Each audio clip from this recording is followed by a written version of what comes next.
We've spoken about Tottenham. What about Manchester United? Defeat at Spurs was their 12th in 25 league games, their worst record at this stage of a season since they were relegated in 1974. We need to stop focusing on the big picture. It's not the moment to do that. Just focus on the next game. Let's do everything to win some games to finish the season and then think in the big picture. In this moment, it's just to try to stay with the players healthy, to recover some players and focus on what we have to do in the next game, and that is our goal. In this moment, it's like survival. It's to think in the small things, to improve the small things from this game for the next game and not even look at the table, the schedule, nothing of that. Of course, I have to because we'll have a lot of games. We have 3 competitions with the small squad in the moment. That part is my part, but the players, everyone in character, just focus on the next game, the next training, and that is our goal.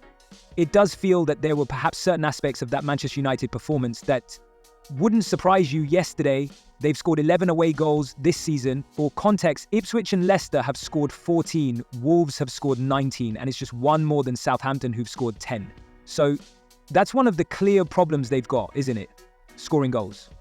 Yes, it really is, because when you look at the way that they play, they sit in deep, they try and be as organized as they can within the shape, but the shape is very difficult to be organized and to break out of it. But what you've now got is Hojuk, who hasn't scored, Zirkzee, who doesn't look like scoring, and then Garnacho, who's just very low on confidence. He had a few opportunities yesterday, tried to make things happen individually, but then there isn't that ability to link up, play from midfield or from defense to midfield to attack. It's so disjointed at the moment for Manchester United, but obviously that issue of scoring goals is there for everyone to see. I've spoken publicly about this before. I don't like the system.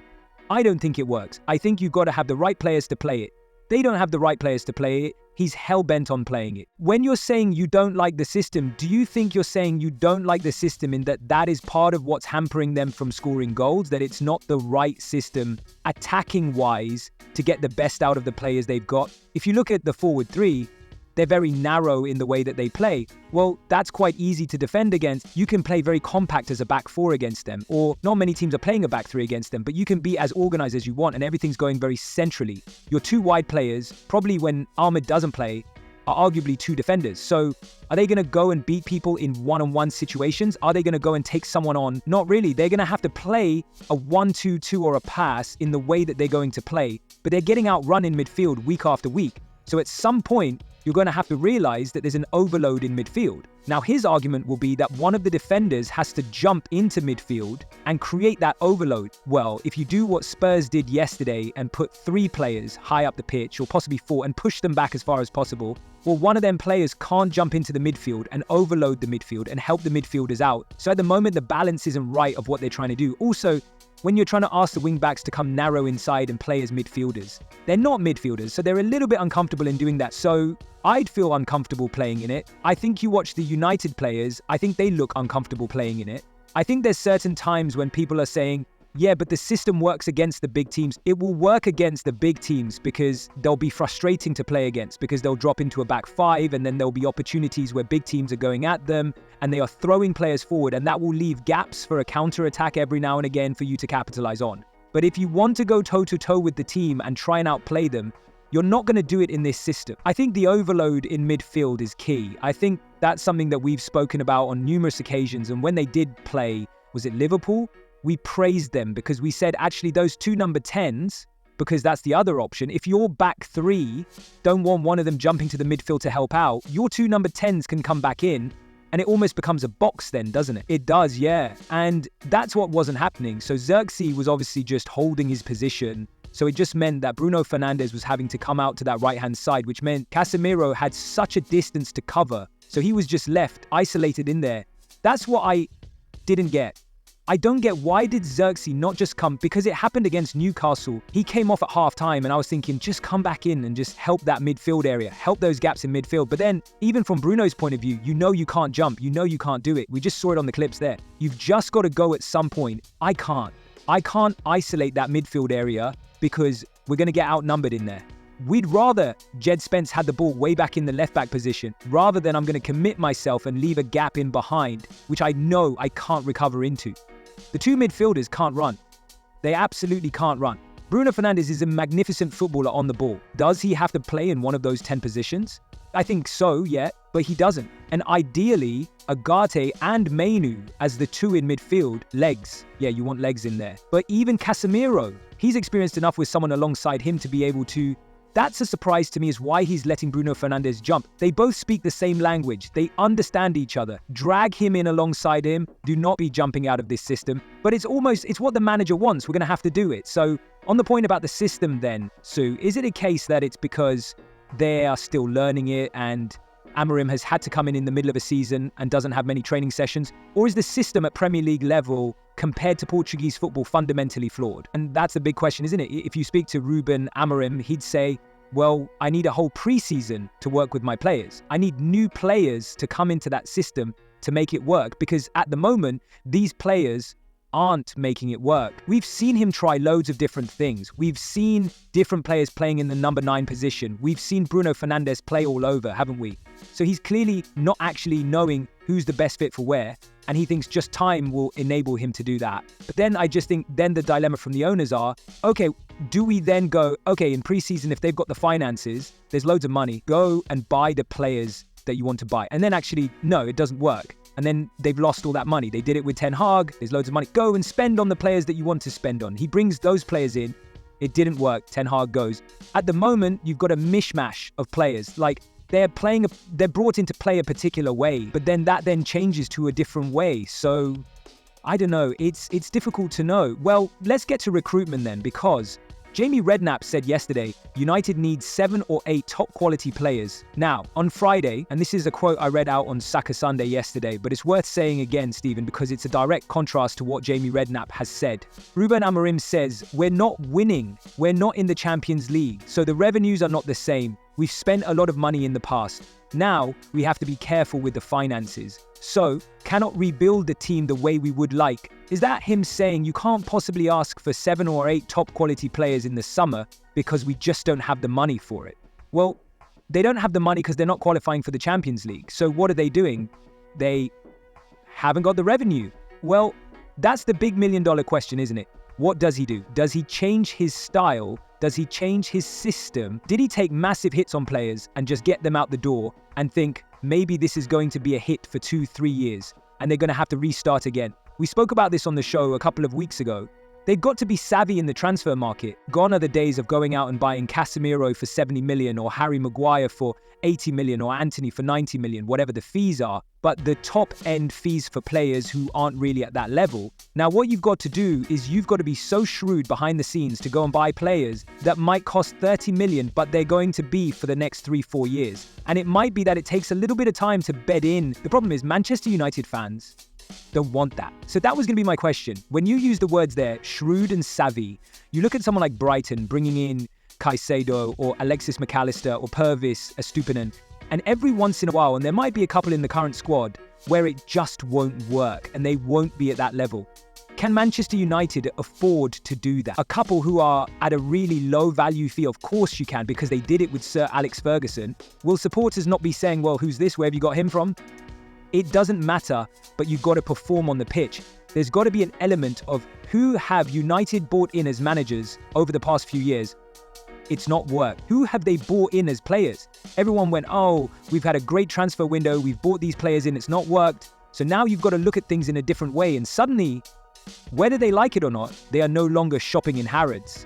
They've got to change the way they shop. They're going to have to shop somewhere else, and that's the way they've got to do it. Now, you're going to have to be looking at somewhere up and coming and change the way you do your transfer business. You mentioned it there about Brighton. You look at the 2 centre midfielders, Bolivar and Yari, 2 youngsters. Would United go out and spend money on them and think they're good enough for United? Or would they be going, nah, not quite our level. Let's see how they got on in the Premier League for a couple of years. Well, no, you're going to have to go and buy them types of players. So your scouting network's going to have to be a lot more clever and a lot more astute in what they do, because let's be honest, their scouting network has been horrendous over the last few years. It's been so poor. And it's been almost like a name will fix it. I mean, the famous one about Casemiro, I'll come and fix it. Well, you will for a little bit, but maybe you're not our plan for the next 6 or 7 years. And that's the way clubs think these days. Manchester United don't think that way. They're thinking of now, and that's all that matters. And I think fans would buy into that as well, wouldn't they? I think they'd have to. I think that if they see, okay, you've brought somebody in, And there's not as much expectation or pressure on them as well. I think when you're bringing Antony in for a huge amount of money, you expect him to hit the ground running, scoring goals, assists. It doesn't quite work. So I think fans would probably buy into that way of thinking. On the players that have left the club then, Stefan, it's interesting. Jesse Lingard's done an interview in The Independent today where he says that the same environment for a long time stifles you. Are we being slightly wise after the event that Antony scores again for Real Betis last night? Marcus Rashford looks like $1 million playing for Villa on Saturday, saying, well, why didn't you just keep him? Or are you just trusting the manager to say, look, if you'll not do what I want you to do, you can clear off? It's the biggest problem in football is sometimes players and managers have a difference of opinions and the way that they approach you. There's so many people who, when they're in their career, will say, it was the perfect manager for me, it was the right environment for me, and that's what brings the best out of players. And it feels like they've left that environment, which is obviously a toxic environment at the moment, and they've gone somewhere else. And now they're thinking, this is what it's like. But how do you create that again? He's very quick to judge Marcus Rashford and say, no, you don't train hard enough. I've said this on record before. I've played with many players who stink the place out in training every week, but then come up on a Saturday, they are match winners for you, or they'll do everything they can to win you a game. And that's sometimes the way players are built. Just very quickly, Sue, to finish on, they're 15th at the moment at Manchester United. Do you see any scenario where he doesn't start next season in charge? I don't know. It just depends, doesn't it? What they want, what they see, if they can see a progression, if they can see a development, if they believe in what his ideas are. But at the moment, when you look at it, the amount of games that they've lost, 8 in 14.8, in 12.8 in 12, isn't good enough. They will know that, but then they've given him one new signing in the summer, in the January transfer window. So he's going to be looking in the summer and saying, well, I need new players in. Yes, he's probably going to have to get rid of some to do that, but is he going to stick with his system? Yes, he is. That's something that he believes in. So I suppose it ought to immerse about now is what happened at the Emirates today. Arsenal's unbeaten record in the Premier League at home has gone. West Ham doing what they did last season and winning at the Emirates. Last season 2-0, this season 1-0. Jareth Bowen with his 50th Premier League goal for the Hammers this afternoon. And only 2 shots on target from Arsenal in that game, the fewest they've had in the Premier League at home so far this season. We wondered about those injuries, the key injuries to the likes of Havertz as well, whether they had found a new striker last week against Leicester City. I think we found out the answer this afternoon. Yeah, I mean, they were fortunate last week, let's be honest. It was 0-0. They made Leicester look half decent last week, and Mourinho comes on and scores 2 very good goals. Hard position to play centre forward. There's not a lot of top centre forward around. It's a difficult position to play and to just throw people up there and expect they're going to do the magic, especially when they've never played there. For me, it's mind-blowing, really. Absolutely mind-blowing. He looked like a fish up a tree, if I'm being honest. I don't mean disrespect to him. He's a holding midfield player. It's like me going and playing at centre-half. I mean, you just don't do that. It's like Clinton going and playing right-back. You know what I mean? You just can't do that. So, yeah, I worry for Arsenal now. I worry for them now. Listen, for you, you said it. You talk about Liverpool booking team buses and all that for the opening top parade. You think the title race is over. You worry about them beyond that. 1,000,000%. 1,000,000%. There's no way Arsenal can catch Liverpool.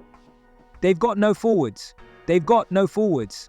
They've got a young 17-year-old who's going to have a bright future. Amazing player. How did Nwani look today? No, he struggled, but he's 17 years of age. He's going to be like that for the fun. You can't ask a 17-year-old to be the answer, can you?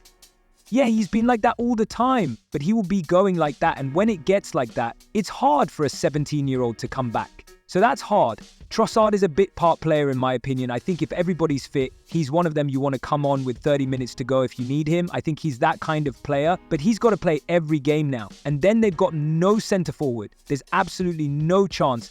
Even if Liverpool got beat 7-0 tomorrow, they still can't win the league.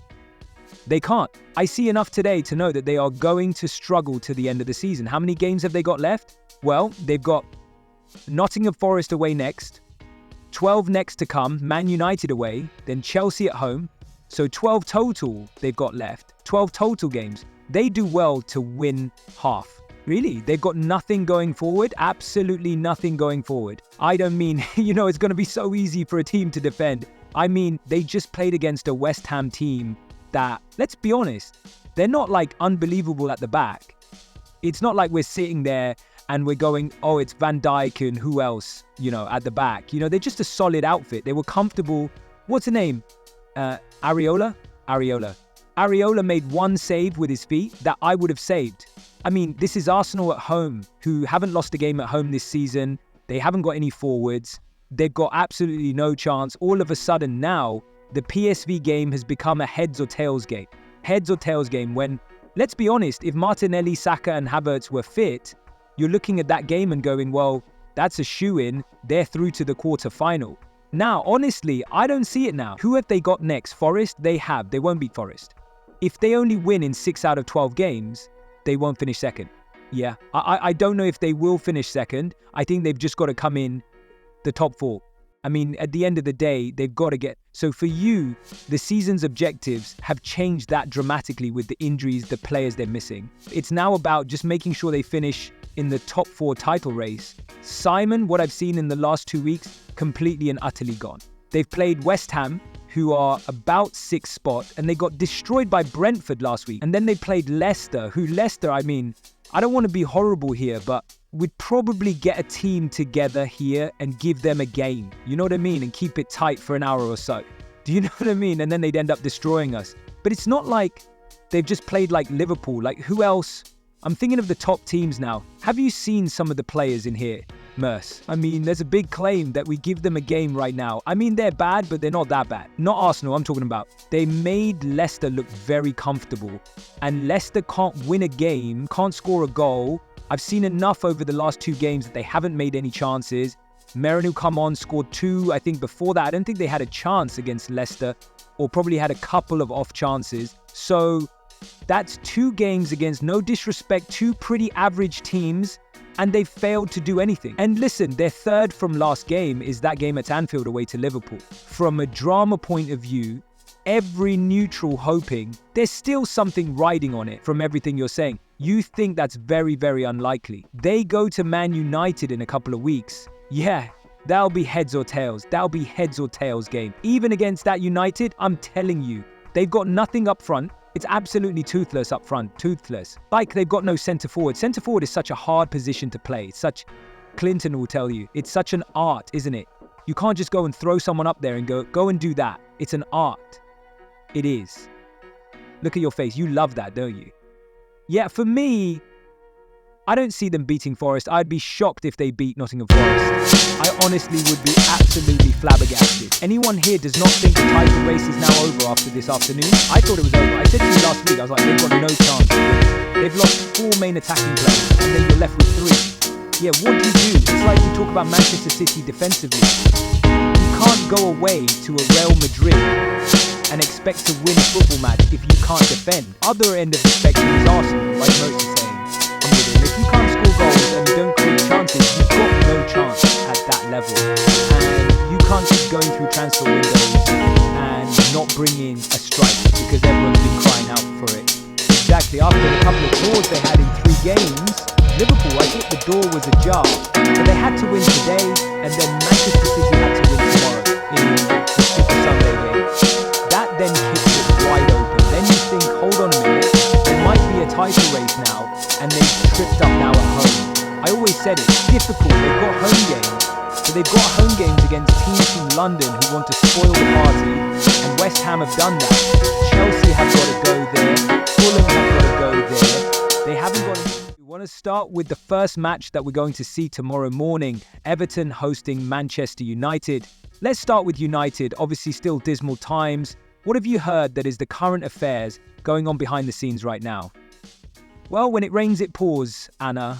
Yesterday was actually a year on since Ineos, Sir Jim Ratcliffe, completed their investment in the club and took a minority stake and gained sporting control. It's fair to say most of the early optimism that greeted that development has largely now evaporated, although it still is relatively early days. Look at the debacle they had around Erik ten Hag, who won the FA Cup, was then given a new contract despite the fact that United were interviewing potential replacements. Fast forward to October, and he was sacked at great expense. Dan Ashworth, the sporting director, they waited so long to appoint from Newcastle, again at expense. 5 months later, he was gone. The financial accounts that were released by Manchester United this week showed that that came at the expense of around £15 million just in terminations alone. Talk about this regime trying to move on from the wastage of the past regime, but they will feel that at least they acted decisively, and now they've got Ruben Amorim, who they hold high hopes for. What we're seeing in these financial results is that debts are up, losses are up, their revenues, despite still being a revenue-generating machine, are down. They have £300 million in outstanding transfer payments. The cumulative total of interest just to service the debt on the club, largely laid by the Glazer takeover in 2005, is now up to £1 billion. This is why Sir Jim Ratcliffe is instituting so much cost-cutting and savings across the club. Job redundancies. 250 have already gone, 100 more may follow. Ambassadorial roles like Sir Alex Ferguson at £2 million gone. Ticket prices hiked mid-season, with fans fearing they may be raised further. Even day-to-day savings that are really creating a low morale among the workforce. This is a pretty dark time at Manchester United, but Sir Jim Ratcliffe and others may feel that this is necessary to cut down what was a bloated organisation, that it's long overdue, and that it will eventually help them get where they believe they belong. They've got a new stadium to potentially build. They're redeveloping the Carrington training ground. Don't forget, the Glazers have 6 more months in which they could sell Manchester United, and Ratcliffe would be compelled to come along with them and relinquish his shares. But before that, Ratcliffe would have the right to make an offer for the entire club. But that's a story for another day. At the moment, this is a remarkable, tumultuous time at Manchester United. Certainly newsworthy, and we'll see how they get on against their former manager David Moyes. Yeah, a long journey to go before a brighter future at United. Well, speaking of bright futures, it looks like things at Everton, it looks like a really good place to be right now. Just tell us about the great work that David Moyes is doing and just the feeling around the club right now. Well, this is an extraordinary turnaround that we've seen since David Moyes came in. Also, since the Friedkin Group took over as owners, we've got to place some credit on the shoulders of Sean Dyche, because he kept Everton in the Premier League, but Moyes has really jet-propelled it. He's lifted the fan base and the players, the squad, the staff. From what I hear from speaking to my contacts at Finch Farm, the training ground, and Goodison Park, which will soon be replaced by Bramley Moor Dock, because Everton are going to be moving there. They look like they'll be moving there as a Premier League team. They've had a test event there already, you may have seen this week. There are some problems around transport to the new stadium that need to be resolved, but it's an amazing arena, exciting times. They need to sort out the sporting director situation. Kevin Felwell's contract expires at the end of the season. I think most I speak to in the industry believe he's done a fantastic job there in very difficult circumstances, really low budget. It's all been about sales, but they look in pretty good shape now. Nobody's perfect, but if you analyze the squad and the results, given what's gone on there, not too bad at all. There's also uncertainty around the chief executive position. It reports this week that Angus Kinnear of Leeds United may well be coming in to take that role. Let's see what happens on that. And the sporting director, full stop. There's a huge squad overhaul that's needed with just 12 players who will be under contract come the summer. So that's going to be a job for the Friedkin Group, the chief executive, and whether there's a sporting director and recruitment operation to bring new players in and deal with that. It's going to be costly, it's going to be hard, but finally, there is some light at the end of the tunnel for Everton. They're doing a bit better on the pitch, off the pitch too. Let the 3 English clubs will face in the round of 16 Champions League and who they will take on next. If Aston Villa get past Club Rouge, they were drawn to them. They would take on either Paris Saint-Germain or Liverpool in the quarter-final and play the second leg at home, Borussia Dortmund. Let's start by hosting Lille. Let's look at this, an all-Spanish tie.